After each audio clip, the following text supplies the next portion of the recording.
សិក្សានិស្សិតដែលគាត់គិតថាគាត់ចង់ចូលធ្វើការនៅធនាគារបានតើគាត់ចាប់បរិញ្ញាបត្រ Finance and Banking ប៉ុន្តែដោយឡែកមិនមែនអញ្ចឹងទេដូចខ្ញុំផ្ទាល់ក៏មិនមែនចាប់ Finance and Banking ដែរចា៎ហើយនឹងក្រុមការងារយើងមួយដែលគាត់សប្តាហ៍ថ្ងៃនេះគាត់មិនមែនចាប់បរិញ្ញាបត្រខាងផ្នែកbusiness អីទេគាត់មានជាណឹសទេចាគាត់បម្រើការងារជាណឹសប៉ុន្តែដោយសារគាត់ឆ្លាញ់វិស័យ HR អញ្ចឹងគាត់បាន change career របស់គាត់ពីណឹសមកធ្វើជា HR ចាសម្រាប់ job seeker ដែលគាត់ចង់ចូល FA មិនមែនមានន័យថាយើងយកតែអ្នក full experience ទេក៏ប៉ុន្តែយើងក៏មានកម្មវិធីមួយទៀតសម្រាប់បុគ្គលិកសម្រាប់ក្រុមនិស្សិតដែលគាត់រៀនចប់និងមិនទាន់ចប់គេហៅថា program នៃការហាត់ការអញ្ចឹងបងប្អូនអាចចូលមកហាត់ការនៅខាងធនាគារ FA បានសួស្តីមិត្តអ្នកស្ដាប់ជាទីគោរពសូមស្វាគមន៍មកកាន់អេពីសូតទី2នៃ ABA Career Podcast នៅក្នុងអេពីសូតនេះផងដែរយើងនឹងនិយាយអំពីមុខងារធនធានមនុស្សនិងឱកាសការងារនៅធនាគារ ABA យើងក៏មានវាគ្មិនកិត្តិយសដែលមកពីធនាគារ ABA គឺលោកស្រីផាន់ភក្តីគាត់គឺជាប្រធាននាយកដ្ឋានជំនាញការធនធានមនុស្សគាត់មានបទពិសោធន៍ជាង16ឆ្នាំមកហើយនៅធនាគារ ABA ក៏ដូចជានៅក្នុងផ្នែកធនធានមនុស្សគាត់បានចាប់ផ្ដើមបំពេញការងារនៅធនាគារ ABA ចាប់តាំងពីឆ្នាំ2008មកម្លេះដោយចាប់ផ្ដើមក្នុងតួនាទីជា HR និង Admin Officer បន្ទាប់មកគាត់ក៏ទទួលបានការឡើងតំណែងរហូតក្លាយជាប្រធាននាយកដ្ឋានជំនាញការធនធានមនុស្សដូចសប្តាហ៍ថ្ងៃនេះ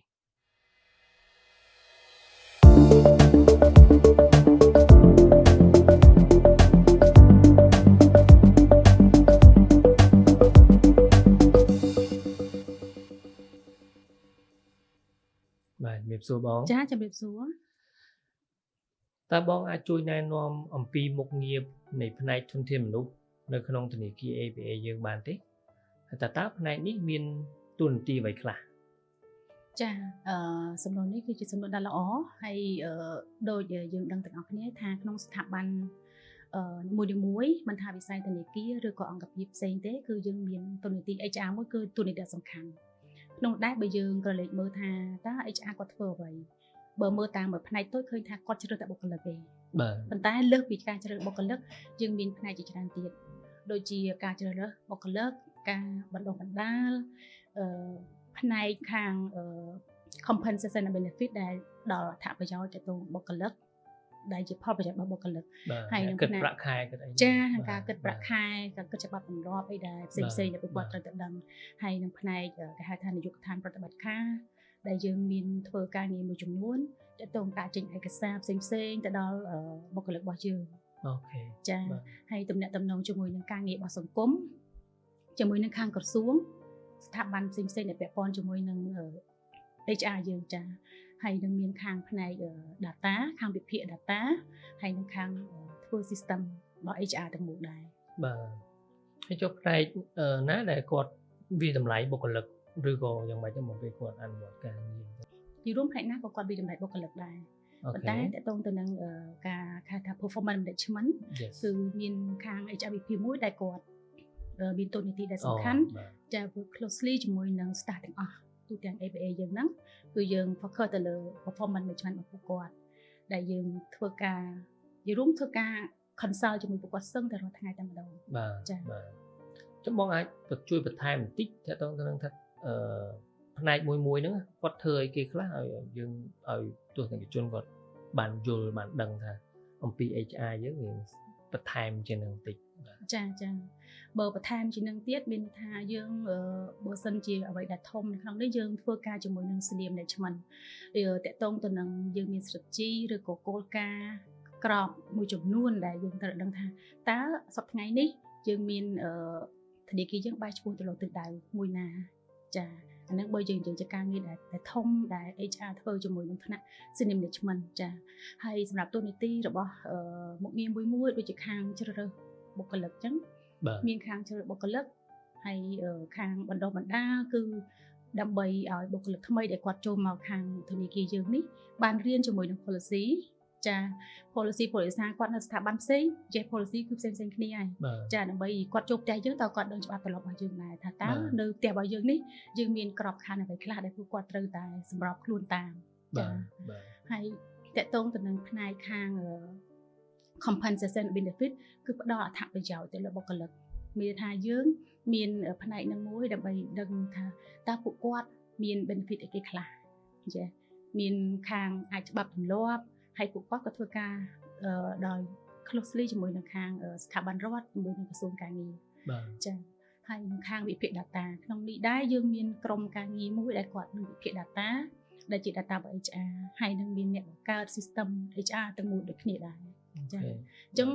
ពួកយើងធ្វើការមិនមែនត្រូវតែបុគ្គលិកគឺយើងមានធ្វើការជាច្រើនទៀតចាអូខេបាទអញ្ចឹងបងតើបច្ចុប្បន្នហ្នឹងជំនាញអ្វីខ្លះដែលគេត្រូវការដើម្បីគាត់អាចចូលធ្វើការនៅក្នុង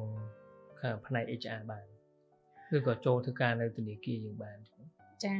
បើយើងនិយាយថាផ្នែក HR តែម្ដងយើងមានជំនាញជាច្រើនដែលយើងត្រូវការតែក្នុងដែរជំនាញដែលអាចចូលមកទៅនេះបានគឺមានខាងជំនាញ accounting ជំនាញ admin ជំនាញ IT ហើយនិងជំនាញ marketing ប៉ុន្តែមិនមែនមានតែ4ជំនាញនឹងអាចចូលបានទេជំនាញផ្សេងជាច្រើនក៏អាចចូលបានដែរចាអញ្ចឹងមិនមែនតើរៀនចប់ banking finance នេះបានចូលធ្វើការធនាគារបានទេបងចាអាហ្នឹងវាជាការផន់ច្រឡំមួយរបស់សិក្សានិស្សិតដែលគាត់គិតថាគាត់ចង់ចូលធ្វើការនៅធនាគារបានតើគាត់ចាប់បរិញ្ញាបត្រ Finance and Banking ប៉ុន្តែដោយឡែកមិនមែនអញ្ចឹងទេដូចខ្ញុំផ្ទាល់ក៏មិនមែនចាប់ Finance and Banking ដែរចាហើយនឹងក្រុមការងារយើងមួយដែលគាត់សប្តាហ៍ថ្ងៃនេះគាត់មិនមែនចាប់បរិញ្ញាបត្រខាងផ្នែក business អីទេគាត់មានជាណឹសទេចាគាត់បម្រើការងារជាណឹសប៉ុន្តែដោយសារគាត់ឆ្លាញ់វិស័យ HR អញ្ចឹងគាត់បាន change career របស់គាត់ពីណឹសមកធ្វើជា HR ចាហើយគាត់កាន់តួនាទីដែលសំខាន់ទៀតគឺខាងប្រឹក្សាយោបល់ទាក់ទងទៅនឹង HR ចាបាទគេហៅថាជំនាញការធនធានមនុស្សបាទអញ្ចឹងនិយាយទៅមិនចាំបាច់តែជំនាញ banking and finance ដែលបងប្អូនយើងឬក៏ទស្សនិកជនយើងគាត់តែងតែយល់ច្រឡំអញ្ចឹងណាហើយមួយទៀតចូលមកធ្វើការធនាគារដឹងងាប់លុយអញ្ចឹងណាបាទព្រោះដោយសារបើយើងមើលទៅសូម្បីតាអាណាព្យាបាលឬក៏ពុកម្ដាយរបស់ខ្ញុំក៏គាត់មានការភ័ន្តច្រឡំដែរគិតថាកូនធ្វើការនៅធនាគារប្រហែលជាមើលលុយសម្បើមហើយទៅចាប៉ុន្តែវាអត់ខុសការគិតរបស់គាត់ហ្នឹងព្រោះគិតថាធនាគារគឺកន្លែងដែរមានសាច់ប្រាក់មានលុយច្រើនចាតែប៉ុន្តែជំនាញរបស់យើងគឺខុសៗគ្នាអ្នកដែលគាត់ចេះចំណេះជំនាញការមើលសាច់ប្រាក់មើលលុយនេះគឺខាងបេឡាកចាតែបើយើងក្រៅពីបេឡាកយើងគ្រាន់តែដឹងរបៀបទិសស្ដីថារបៀបមើលសាច់ប្រាក់ fake មិន fake ហ្នឹងមើលតាមរបៀបមិនយើងមើលទៅលើទិសស្ដីទេតែអ្នកដែលអនុវត្តជាក់ស្ដែងគឺខាងបេឡាកចាអូខេអញ្ចឹងតាក់ទងទៅនឹងបងប្អូននិស្សិតដែលគាត់មានបំណងចង់ស្វែងរកការងារឬក៏ job seeker ដែលគាត់មានបំណងស្វែងរកការងារតើគាត់គួរត្រៀមខ្លួនអ្វីខ្លះដើម្បីអាចចូលធ្វើការនៅធនាគារ ABA បានចាសំណួរនេះគឺមានអត្ថប្រយោជន៍ច្រើនសម្រាប់ job seeker ព្រោះដោយសារពួកគាត់ដែលជា job seeker ហ្នឹងគាត់ត្រូវមើលទៅក្នុង career page របស់ HR របស់យើងចាយើងមានក្នុង career page ដែលពួកគាត់អាច apply ការងារហើយក៏គាត់មានបង្កើតជា profile មួយនៅក្នុង career page នឹងដូចគ្នាដែរ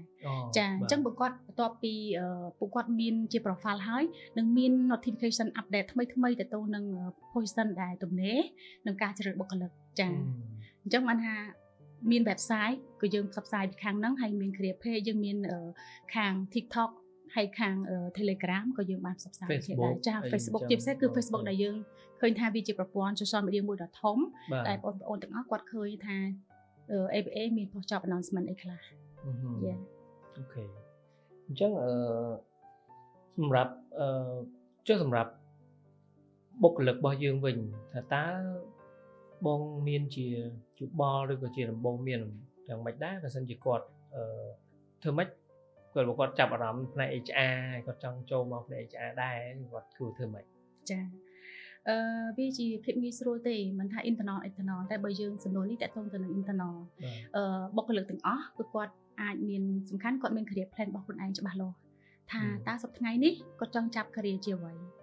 ចាព្រោះក្នុងមុខតំណែងនៅក្នុង HR យើងមានមុខតំណែងជាច្រើនដែលយើងមាន available អញ្ចឹងបើសិនបើគាត់ចាប់អារម្មណ៍ថាផ្នែកជ្រើសរើសបុគ្គលិក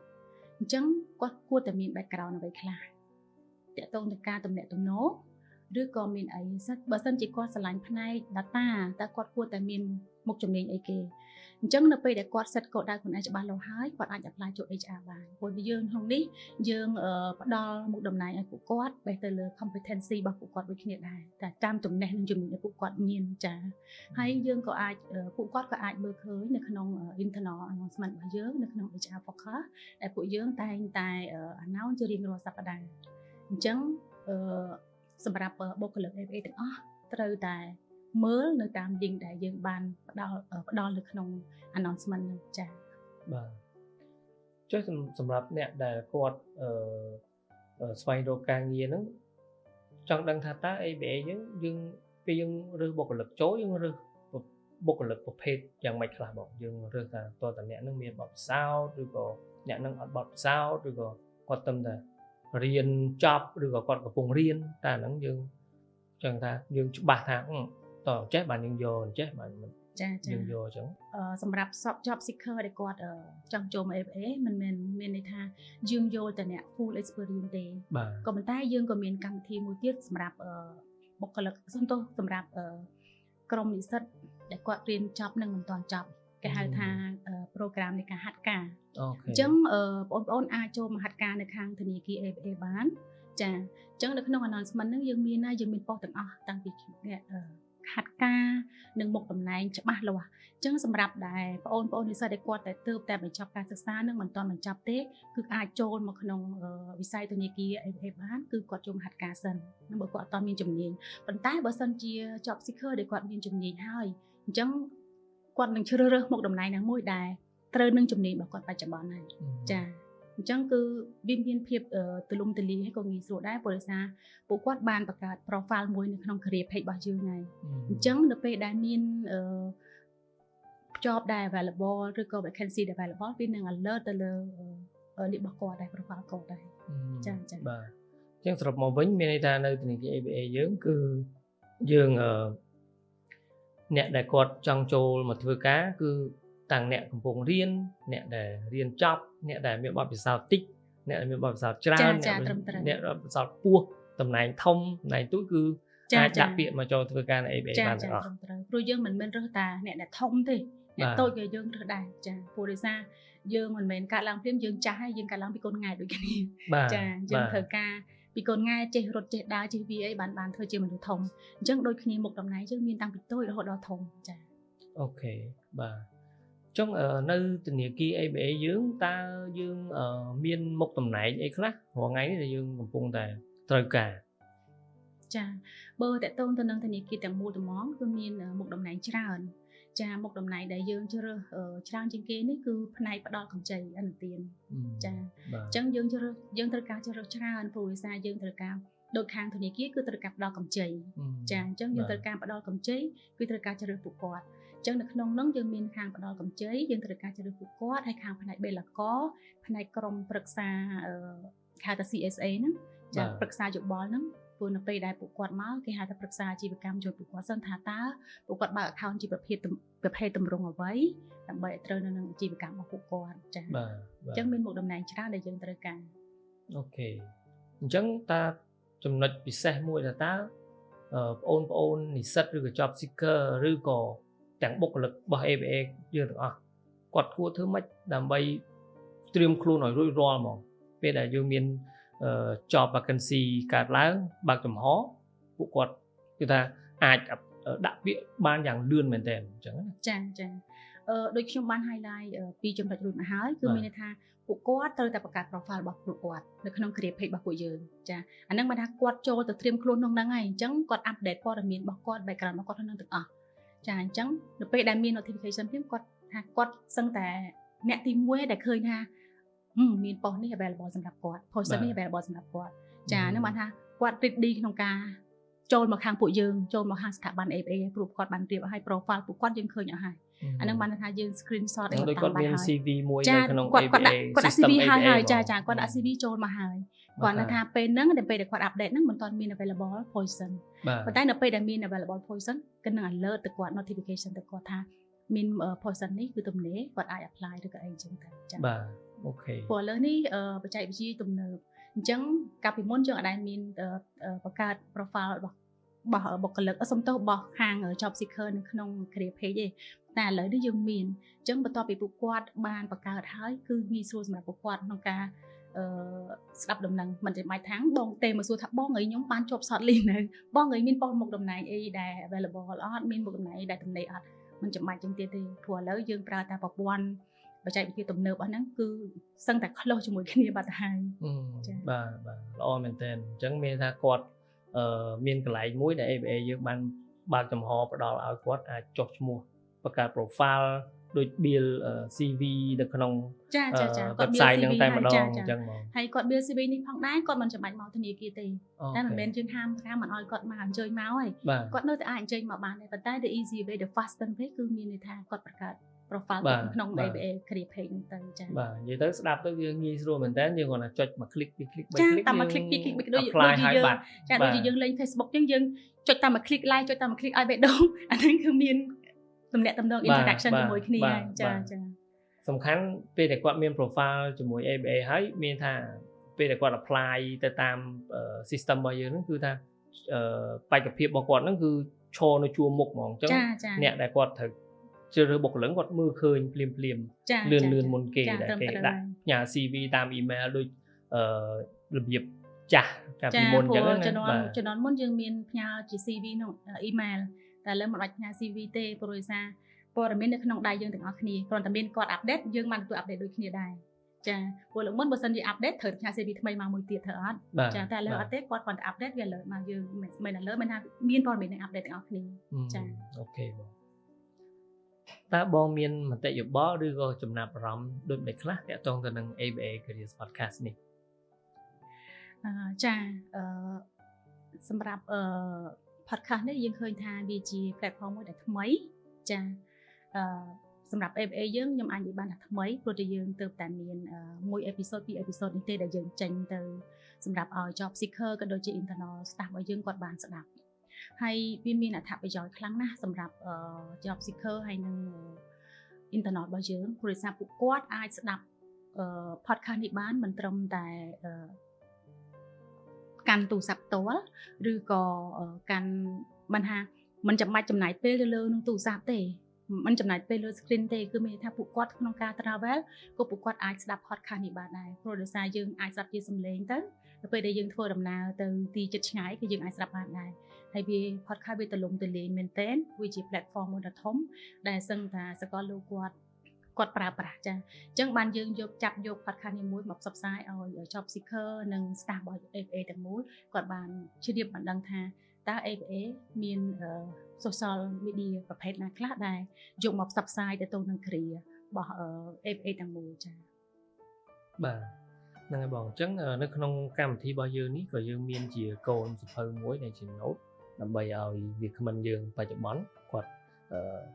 ទុកជាសារដល់វាគ្មិនបន្ទាប់បាទចាអរគុណហើយខ្ញុំនឹង note comment ខ្លះៗដើម្បីឲ្យវាគ្មិនក្រោយគាត់បានមាន comment បន្តទៅទៀតចាអរគុណចាសូមអរគុណបងចាអរគុណបាទសូមបញ្ជាក់ផងដែរកម្មវិធីរបស់យើងនឹងធ្វើការចាក់ផ្សាយចេញរៀងរាល់2សប្តាហ៍ម្ដងគឺនៅលើបណ្ដាញសង្គមរបស់យើងដែលមានឈ្មោះថា ABA Career សូមអរគុណនិងសូមជម្រាបលាជួបគ្នានៅអេពីសូតបន្ទាប់